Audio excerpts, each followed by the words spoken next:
Oh. And if I don't want to answer it, I just won't. Okay. It's got to try, get out of here. You're no better than the bouncers. When they're trying to be police, and you wait the cops and ain't anarchy. Rats, bunts, rats, bunts, rats, bunts. Fuck off! Rats, bunts, rats, bunts, rats, bunts. Fuck off! Do it yourself or in God we trust. Well, we did do it ourselves. How weird can I be? How weird do you want? Even the butthole surfers think I'm weird. Is punk still alive? That's obviously an out-of-touch music critic kind of question. In some ways, maybe it should die, because then it could be reborn, but I think we've reached the point where there's always going to be punk in some way.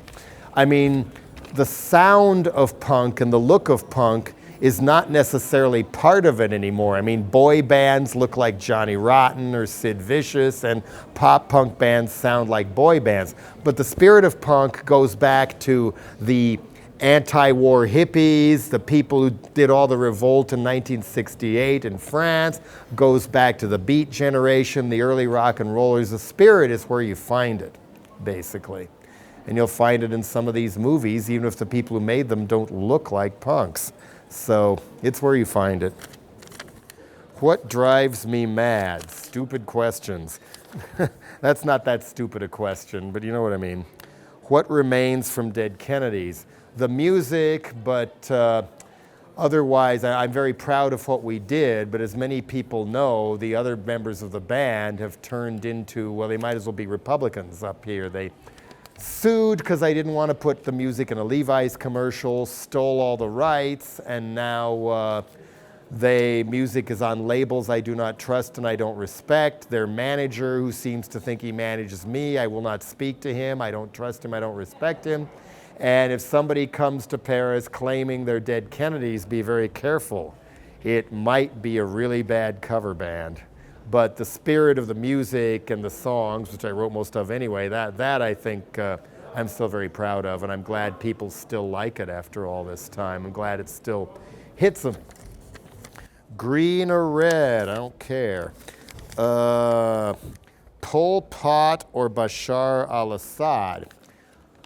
Both are very bad people, obviously. We did nothing to stop Pol Pot, and millions of people died. In Syria, not as many people have died, but it's still a very, very terrible situation. And I don't think firing a bunch of missiles into Damascus is going to help anybody. Assad will still be in power. More people will die. More people will hate both America and France for shooting off the missiles. So it's a horrible situation, but it doesn't look like Assad's forces or the rebels are going to be defeated anytime soon. So the best we can do is stay out of the way. How low have we sunk when it's up to a thug like Putin to show us a way out? That's pretty sad.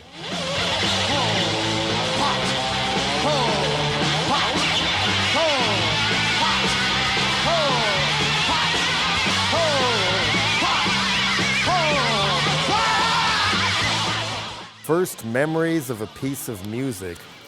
That would go back to my very, very early days. My parents listened to some folk music like Pete Seeger and the Gateway Singers, a lot of classical music, and even a Japanese kabuki record I remembered later when I started smoking pot in my hippie teenage years and thought, cool, this sounds like Hawkwind, I like this.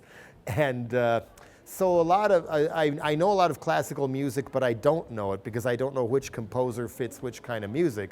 But the ones my parents and I agree on are Carl Orff, Carmina Burana, which my mother sung in the choir when I was a kid when they did that once in Colorado.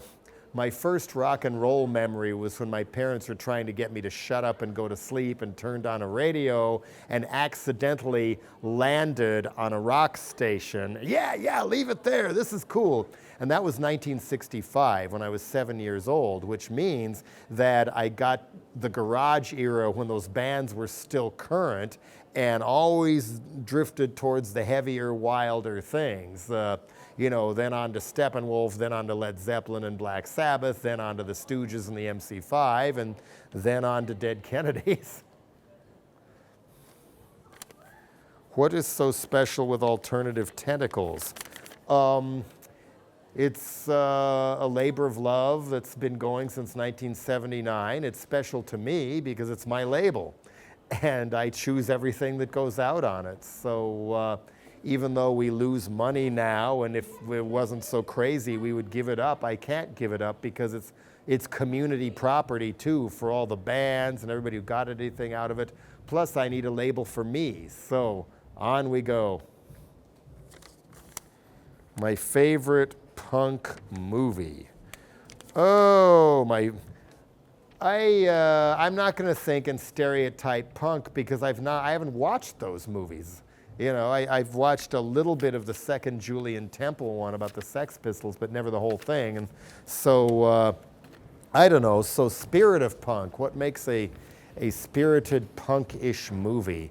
Well, the more degenerate side of film noir, the juvenile delinquency movies. And in its own way, since it's very, very much an anti-parent and demented kind of a thing, right down to the look, I'll go with 5,000 Fingers of Dr. T, which is my favorite movie anyway.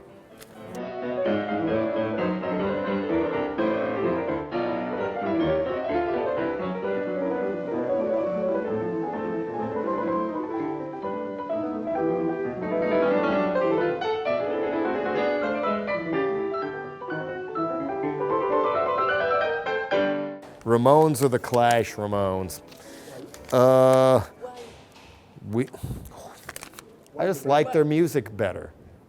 And the Clash in America always bought into rock star hero stuff and very much put themselves in that direction. So, by then, independent punk was going strong, so I was more interested in bands like the Screamers and Negative Trend, and then hardcore here with Black Flag and Minor Threat, and that's where my brain went.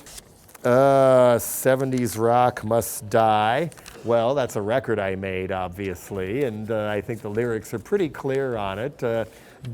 What made punk necessary in the first place was how bad the 70s got, where there was arena rock, almost like Roman gladiator shows or something, or Leni Riefenstahl, Triumph of the Will. There was crap disco, there was crap adult rock like the Eagles or something.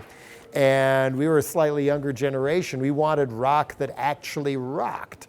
And so punk brought back the spirit of rock and roll. Sure, there's some 70s rock that's good, but that whole shtick was so bad by the late 70s that punk had to happen. Slow down or accelerate. It depends on what. You're about to run over a bunch of kids, slow down your car.